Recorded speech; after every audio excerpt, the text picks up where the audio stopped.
જેનું કેવલ શ્રવણ માત્ર 84 કોષમાં નિત્ય થતી પ્રભુની લીલામાં આપણો વાસ કરાવવામાં સામર્થ્ય ધરાવે છે, એવી આ દિવ્ય ગાથા છે કે જે સાક્ષાત શ્રી મહાપ્રભુજીના અંગરૂપ આ 84 વૈષ્ણવો સ્વરૂપ ભક્તિ એ જ પુષ્ટિ ભક્તિ છે.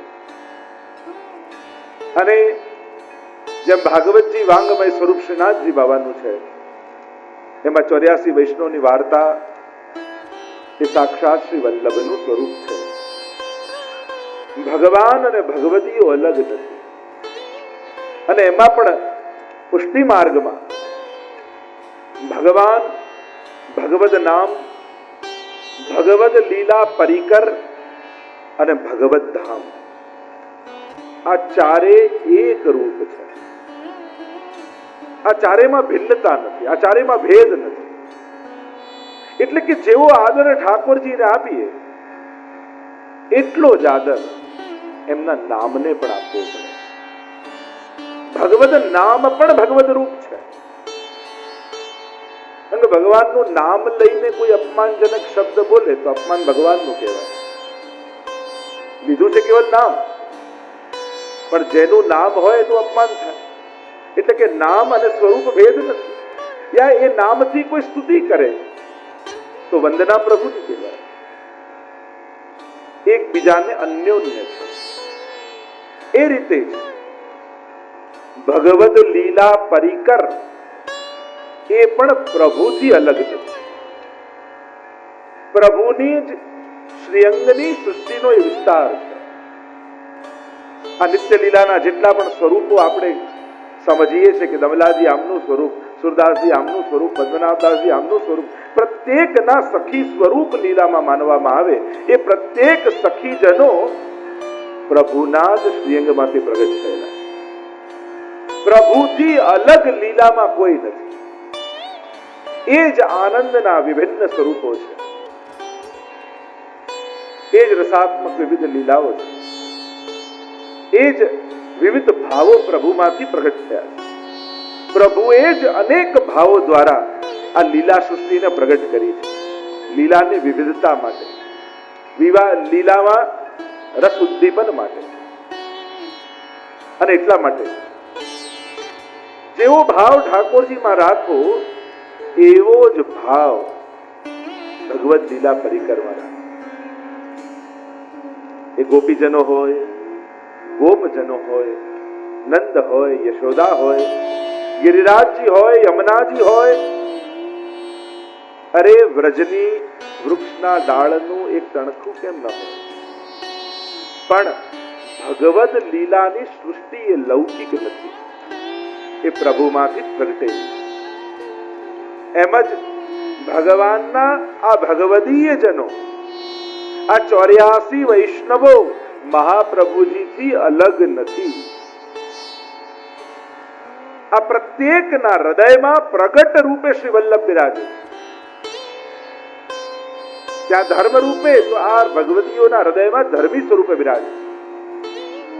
અને એટલા માટે જ્યારે આ ભગવતીઓના ગુણગાન, એમના ચરિત્રોના ગાન તમે કરો છો એટલે એક પ્રકારથી શ્રી વલ્લભની જ આરાધના તમે કરી રહ્યા છો. એમના જ ગુણગાન તમે કરી રહ્યા છો. કારણ કે મહાપ્રભુજી જેટલી પોતાના ગુણગાનથી પ્રસન્ન નથી થતા એટલા પોતાના નિજજનોની પ્રશંસાથી પ્રસન્ન થાય. અને એટલા માટે જ્યારે મહાપ્રભુજીની આગળ કોઈ એમના ભગવતીઓના ગુણગાન કરે ત્યારે મહાપ્રભુજી અતિ પ્રસન્ન થાય.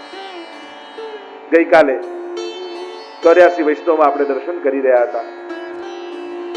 પ્રત્યેક પુષ્ટિ સૃષ્ટિના પ્રતિનિધિ સ્વરૂપ શ્રી દમલાજીના ચરિત્ર. दमला ये मार्ग तेरे लिए प्रकट कियो है. दमला सो अमला. અમલ એટલે મલ રહિત, જેનામાં કોઈ દોષ નથી. પણ કેવલ અમલ નથી, આ તો અમલા છે. કેવલ નિર્દોષપણું છે.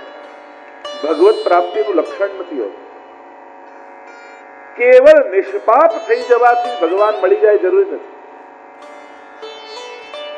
મૂળ વાત છે તમારા ભક્તિની નિષ્ઠા ક્યાં છે.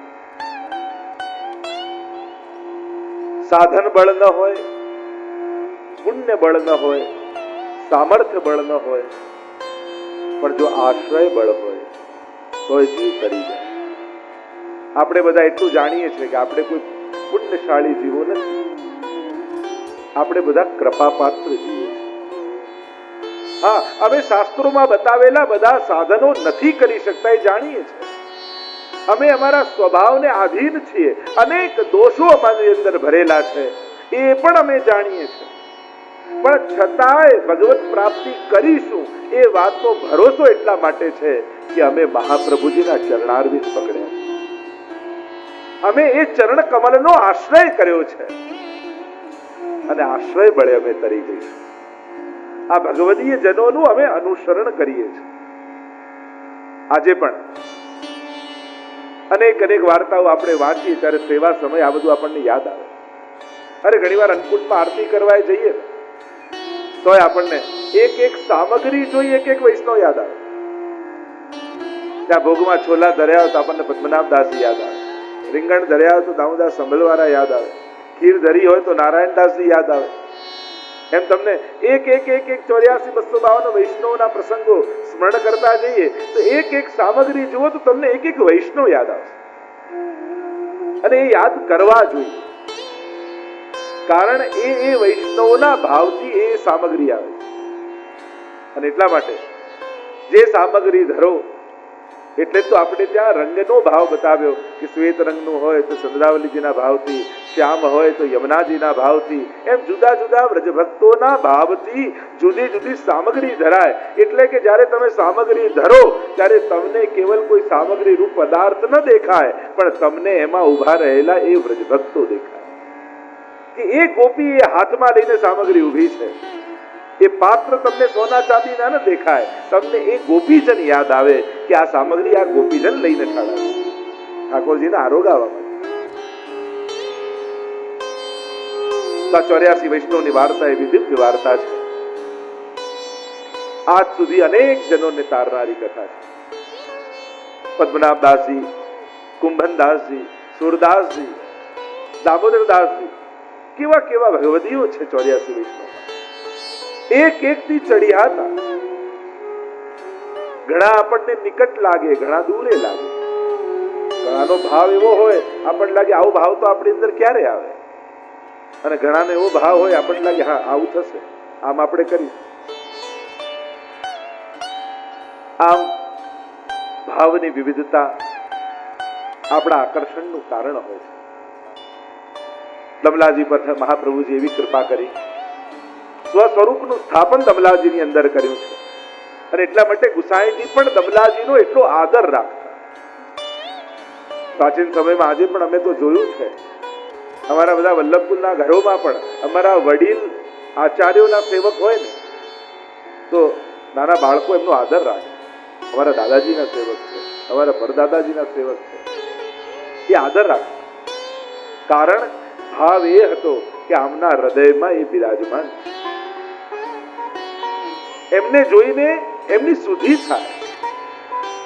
અને એ દરેક વ્યક્તિનો આદર રાખો કે જે વ્યક્તિને જોઈને તમને ભગવાન, ગુરુ કે ભગવદીઓ યાદ આવતા હોય એ વૈષ્ણવ પર સદાય સ્નેહ રાખો. હજી તો એ ઉપદેશ નથી આપી રહ્યા, હજી કઈ બોલી નથી રહ્યા, પણ જેને જોઈને તમારી બુદ્ધિ કોઈક અલૌકિક વિચારમાં પ્રેરાય તો એ વ્યક્તિ જોડે સ્નેહ સદાય રાખો.